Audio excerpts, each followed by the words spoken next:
नमस्कार दोस्तों, स्वागत है आपका ग्लोबल इनसाइड एचक्यू में। मेरा नाम है हर्ष। बात भारत चाइना 1962 वॉर की करेंगे दोस्तों, और इसमें हम ये समझेंगे कि ये वॉर स्टार्ट कब कैसे हुआ और इसके पीछे हमारी राजनीति, सैन्य और डिप्लोमेसी रणनीति कैसी थी, जिसकी वजह से आजाद भारत के इतिहास में पहली बार भारत को हार का सामना करना पड़ा। इसी पे चर्चा करेंगे विस्तार रूप से। लेकिन उससे पहले दोस्तों, मेरे चैनल पर नए आए हैं तो आप लाइक करें, शेयर करें और सब्सक्राइब करके बेल आइकन को दबाना बिल्कुल ना भूलें दोस्तों।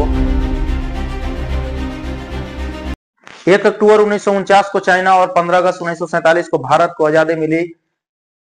चाइना से लगभग 2 साल पहले भारत की मिली इस आजादी में भारत और चाइना के कंपैरिजन में दोनों इकोनॉमिकली और डिप्लोमेसी तौर पे दोनों एक दूसरे के बराबर लगभग थे। तो आखिर ऐसा क्या हुआ कि भारत और चाइना के बीच में इतनी बड़ी टलकी हुई कि एक बड़े टकराव की ओर चला गया और हमारे अक्साई चीन जैसे लद्दाख का क्षेत्र चाइना के हाथों खो देना पड़ा दोस्तों। तो बात 1950 की है, जब चाइना ने तिब्बत पे कब्जा कर लिया। उसके बाद से जब तिब्बत के धर्मगुरु दलाई लामा को भारत ने शरण दिया, इससे चाइना अपने प्रभुता पर खतरा महसूस किया और उसी के बाद से भारत और चाइना के बीच में ये दूरियां बढ़ना शुरू हुआ दोस्तों। 29 अप्रैल 1954 में पंचशील समझौता के बावजूद भारत और चाइना का युद्ध शुरू हुआ। ये पंचशील समझौता में आप हस्ताक्षर किया गया था और इस समझौता पर चाइना की तरफ से चांग वान ली और भारत की तरफ से भारत के तत्कालीन प्रधानमंत्री पंडित जवाहरलाल नेहरू ने सिग्नेचर किए थे। और ये समझौता हिंदी चीनी भाई भाई को मजबूती देने के लिए बनाया गया था। भारत की सबसे बड़ी भूल इसी में हुआ कि भारत चाइना पे अधिक विश्वास करने लगा, जिसकी वजह से भारत की सैन्य ताकत और डिप्लोमेसी उतने तवज्जो से उस पर ध्यान नहीं दिया गया। चाइना की विस्तारवादी नीति हम पे हावी रही, जिसके कारण भारत को यह युद्ध में हार का सामना करना पड़ा। तो यह युद्ध शुरुआत तब हुई जब उस समय के तत्कालीन प्रधानमंत्री पंडित जवाहरलाल नेहरू ने बोला था कि भारत और चाइना के बीच में एक ऐसी पोस्ट बनाया जाए जिससे भारत का क्षेत्र सुरक्षित रहे। लेकिन दोस्तों, हम लोग ये मान के चल रहे थे कि चाइना हम पे हमला ना करेगा। हम उस पे अत्यधिक भरोसा करके अपनी सैन्य और रणनीति तरीके से हम उतने तैयार नहीं थे। हमारी तैयारी ऐसी थी, इस एग्जाम्पल से आप समझ सकते हैं दोस्तों। पेंगोंग में हमारे सेना के ब्रिगेडियर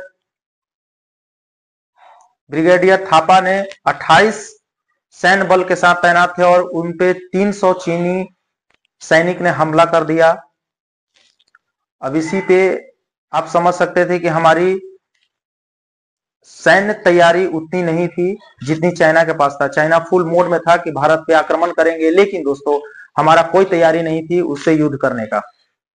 हम सोच रहे थे कि चाइना उतना हम पे ताबड़तोड़ हमला नहीं करेगा, बस थोड़ा सा टकराव है और मिट जाएगा, जैसे हमेशा होते रहा था 1950 से 1954 1960 तक। लेकिन चाइना वो हमला कर करके चेक कर रहा था कि हम पे हमला करेगा कि नहीं करेगा। जब हमारे तरफ से उतना कड़ा रिएक्शन नहीं लिया गया तो वो हम पे 1962 में हमला कर दिया, जिसका नतीजा आप सब के सामने है।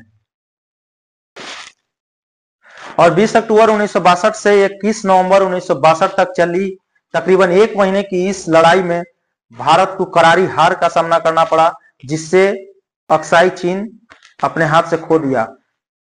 दोस्तों, बात केवल अक्साई चीन की नहीं है, उस समय हमारे अरुणाचल प्रदेश पे भी वो कब्जा कर लिया था। लेकिन इंटरनेशनल दबाव के कारण चाइना ने अरुणाचल प्रदेश का वो हिस्सा हमें लौटा दिया, जो आज भी क्लेम करता है। चाइना की सख्त पॉलिसी है, विस्तारवादी पॉलिसी, कि किसी भी तरह से भारत का अरुणाचल प्रदेश का हिस्सा उसका हो जाए। इसलिए दोस्तों 2017 में आपने देखा होगा कि डोकलाम में और अभी कुछ दिन पहले देखे होंगे कि चाइना ने भारत पर लगातार हमला करते रहता है। अगर भारत की तरफ से उतना कड़ा रिटेलिएट नहीं किया जाएगा तो वो फिर से हमला कर सकता है दोस्तों। इसके लिए भारत की क्या तैयारी होगी, क्या तैयारी है और पहले क्या तैयारी थी, हम इसके बारे में अभी बात करेंगे। तो पहला युद्ध के हार का सबसे बड़ा कारण था हमारे प्रधानमंत्री नेपाल में और हमारे रक्षा मंत्री लंदन में उस समय थे। सबसे बड़ी गलती यह है दोस्तों कि युद्ध के समय में आपने ये एक्चुअली जवाहरलाल नेहरू से उस समय पूछा गया था कि चाइना ने हम पे हमला कर रहा है, तो नेपाल से उन्होंने युद्ध की घोषणा की थी दोस्तों।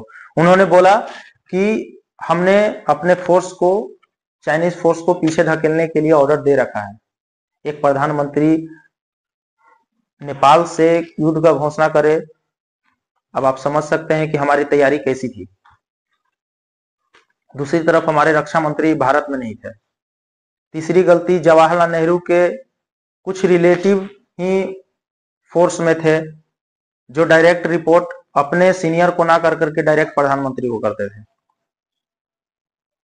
और डिप्लोमेसी हमारी ऐसी थी कि उस समय का सिनेरियो ये था दोस्तों कि जो पाकिस्तान है वो अमेरिकन के पक्ष में थे और हमारा जो था कि हम हिंदी चीनी भाई भाई हम चाइना के साथ रहते हैं, चाइना के साथ करते हैं, तो चाइना हम पे विश्वासघात करके हम पे हमला कर दिया।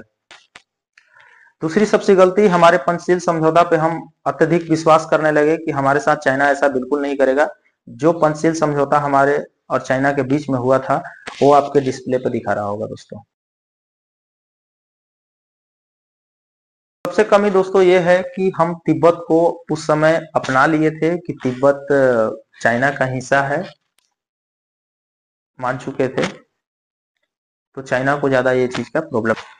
तो आप सोच रहे होंगे कि इस गलती से हमने क्या सीख रखा है और क्या सीखे हैं। तो सबसे पहले जीता जाता उदाहरण, जैसा कि मैंने आपको पहले वीडियो में बताया है कि 2017 और हाल फिलहाल में जो हमारे साथ और चाइना का जो कॉन्फ्लिक्ट हुआ था जिसमें 20 जवान हमारे शहीद हो गए थे और चाइना को गीदड़ को हम लोगों ने 40 को मारा था, जो अभी ऑफिशियली वो अनाउंस नहीं किया है कि हमने, हमारा सैनिक उन्हें 40 लोगों को मारा है। तो इससे गलती से सीख ये मिलता है कि हमें चाइना के और पाकिस्तान का बेसिकली उसके कंपैरिजन में हमें उन्नत तरीके से टेक्नोलॉजी को डेवलप करना है और स्वदेशी पर ज्यादा विश्वास करना है, क्योंकि ऐसे युद्ध के समय में ऐसे ऐसे साथ छोड़ देते हैं दोस्तों जो हमें उस समय सबसे ज्यादा जरूरत होता है, जैसा कि पहले हुआ था 1962 में, जिसकी वजह ये अक्साई चीन हमारा नहीं है।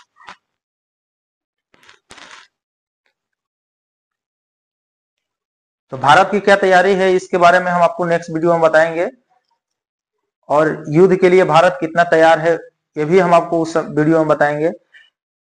तब तक के लिए जय हिंद, जय भारत, नमस्कार, वंदे मातरम।